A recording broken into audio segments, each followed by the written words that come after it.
Hey guys, welcome to the shop. Today I wanted to do a little video on what I like to call a rattle can rebuild, which is just slapping a coat of paint on a vise and repaint and cleaning it up a little bit. People do the same thing on their big machines. It's fun, relaxing, it's a fun project, and talk a little bit about how I set up the mill and how I've thrown stuff on here to make it a little bit more user friendly, because time is money. I think even as a hobbyist, you really got to treat your time as a limited commodity because you only got so much time in a day. Uh, Now, I like to repaint stuff when I have motivation. You see how I already chipped some paint handling the vise, It's going to happen. I just think that this looks like I care more than just having an old, crusty, not quite rusty, but just, crunchy old machine. It's like the rest of the mill it's on. It wasn't perfect, but I think it's kind of nice to do. I will tell you, if you're looking at purchasing used machines, be really wary if it's freshly spray painted like that. Start looking close, because a lot of times people will throw a rattle can coat of paint on it and try and pass it off as much better mechanical shape than it's in. This vise here happens to have, even though it's on a lockdown type, I've actually been talking to people. I've got less jaw lift than they do, and I don't have a lockdown vise. I mean, this thing lifts usually 2 to 3 thousandths of an inch. I was talking to one guy who's got a Schar's vise that lifts 5 thou a lot of the time. So I'm hesitant to buy a lower end import Kurt clone just for that reason. It a good vise is hard to come by. I mean, literally all I did on this is take it apart, throw a coat of paint on it, and wire wheel it. And I looked at the, there's no backlash in this nut. And that's usually one of the first things that goes if there's some hours on the vise, is the nut starts to wear. And that's all the end play we've got. It's tight. And the other thing too is the jaws are still pretty thick on this. And that's one of the things to look at, is because Bridgeport vices, they use a funny jaw. They're two different jaws. And, just look at them. Once you know what to look for, there are some red flags for a worn out vise without even touching it. Thin jaws for one, because they'll get reground as they're used. If these threads don't have a square buttress look on them, if it's missing the handle or the handle's been brazed, that's usually a sign that the machine's lived a hard life or the vise has lived a hard life. But, and this one's actually funny. As good shape as this is in, there's no, this oiler doesn't flow oil. There's not the hole in the nut corresponding to it, which is really funny. And I think that actually might be why some of these vices got worn out prematurely, is just because of that. Bridgeport quality control.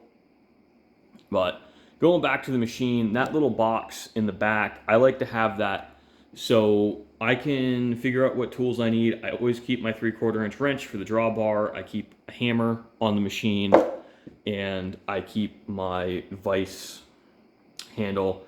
You can use a 3/4 inch wrench on this, which is actually really convenient. I do believe that was on purpose. Don't quote me on that. But I'm a huge fan of doing things that way because it saves me a lot of frustration. If I'm doing, a lot of similarly sized parts or the same part in multiple operations, it's pretty convenient to just take 3/4 inch wrench, crack it loose, crack it back tight.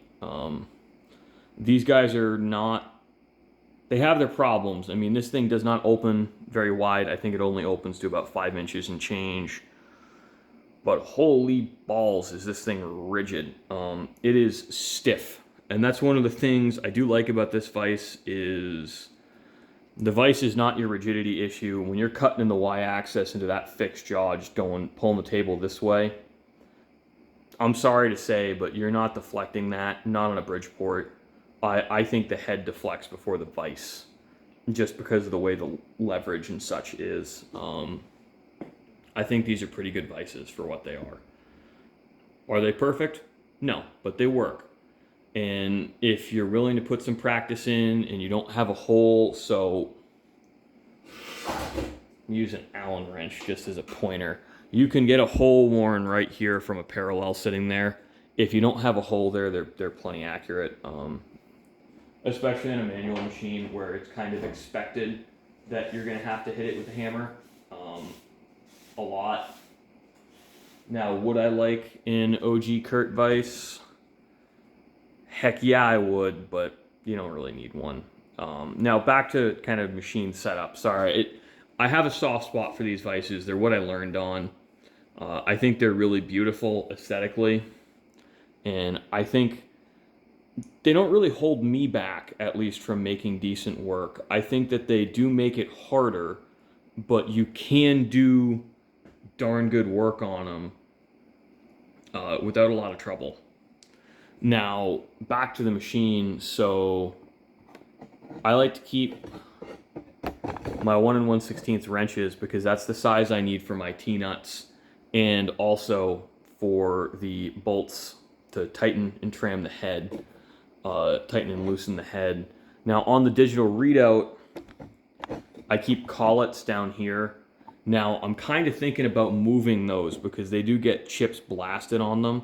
So every time I change collets, I've got to clean them off. Now that's one of the downsides to keeping collets on your machine like this. We'll go around to the other side and you'll see I've got where I have my VFD and I've got some other tooling there. So I got my big slitting saw, face mill, small boring head, drill chuck. Yeah, those get a lot of chips on them too, as you can see. Now, my handy dandy chip brush, this lives on the machine too. I like to cut the bristles off so it's a little bit stiffer. Just chip brush, it's nothing special. It's a good idea to clean these off.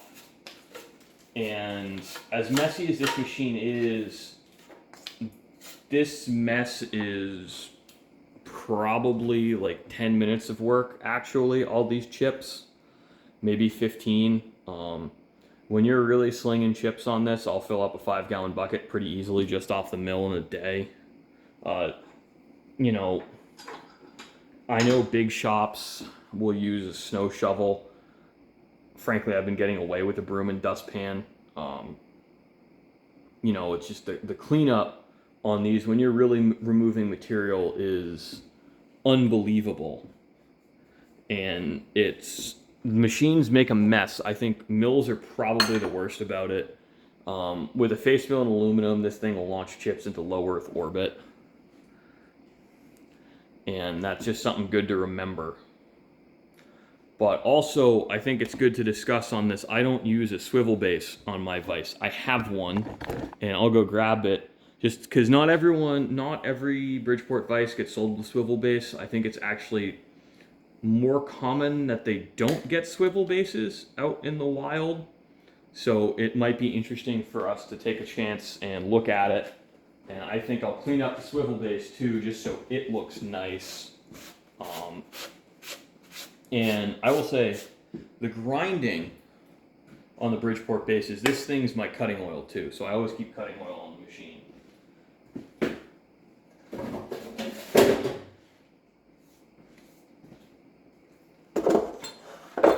The grinding on these swivel bases is actually fantastic.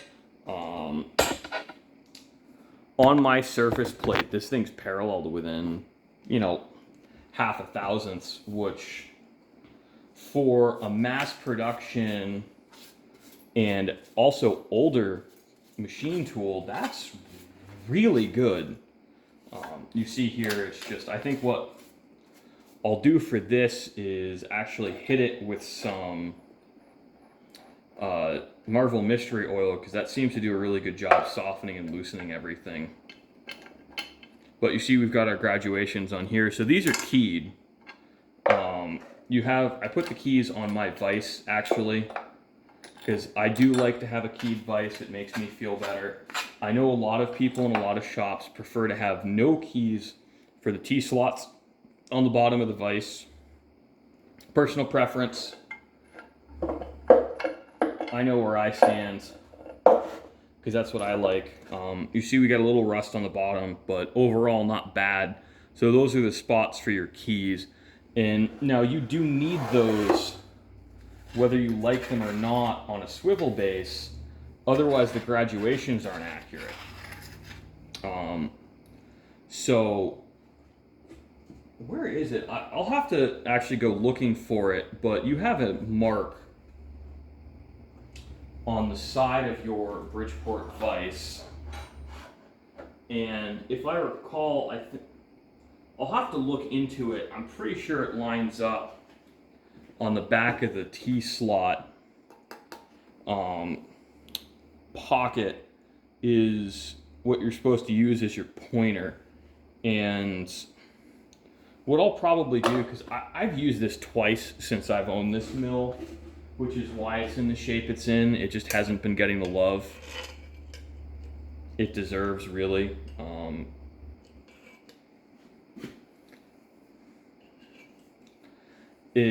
I'll probably just actually use it and demonstrate it, because a swivel base is kind of nice. I don't use it because it adds height.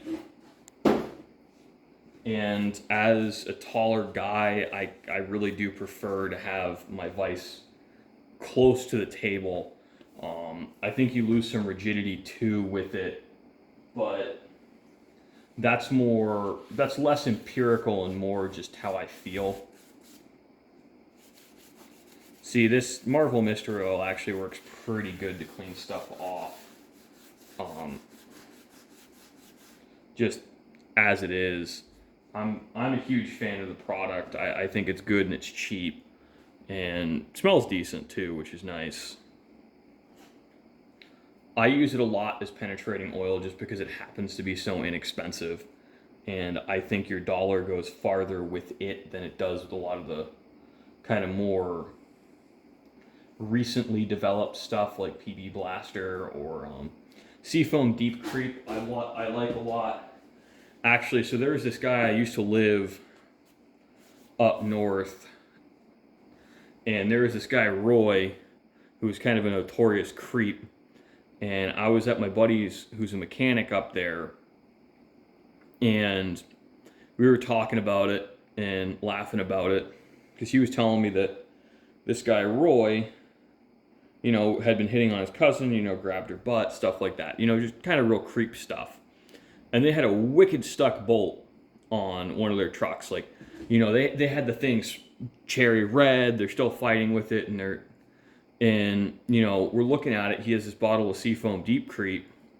So I look at the bottle. I look at him, and I'm like, well, hey, Leon, why don't you spray some Roy on there? And he's like, well, what do you mean, Roy? And I'm like, you got some Deep Creep there.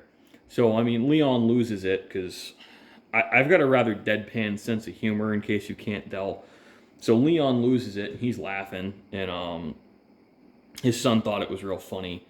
And I guess word got around in town that I had said that. The next time I saw Roy, he was rather cranky with me. I'm still not sure why, but, you know, it happens.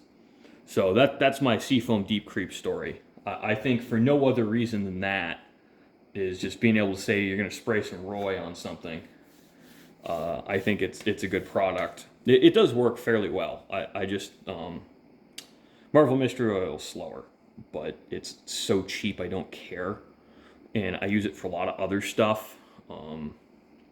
I like to use it so like on older machines that have been sitting since Reagan was in office, I'll fill the heads with it because it's got some, I think it's wintergreen or some oil that works really well to dissolve rust very quickly. And you just flush the heads out before you turn them on. You know, just fill the oilers, you know, 5, 10, 12 times over.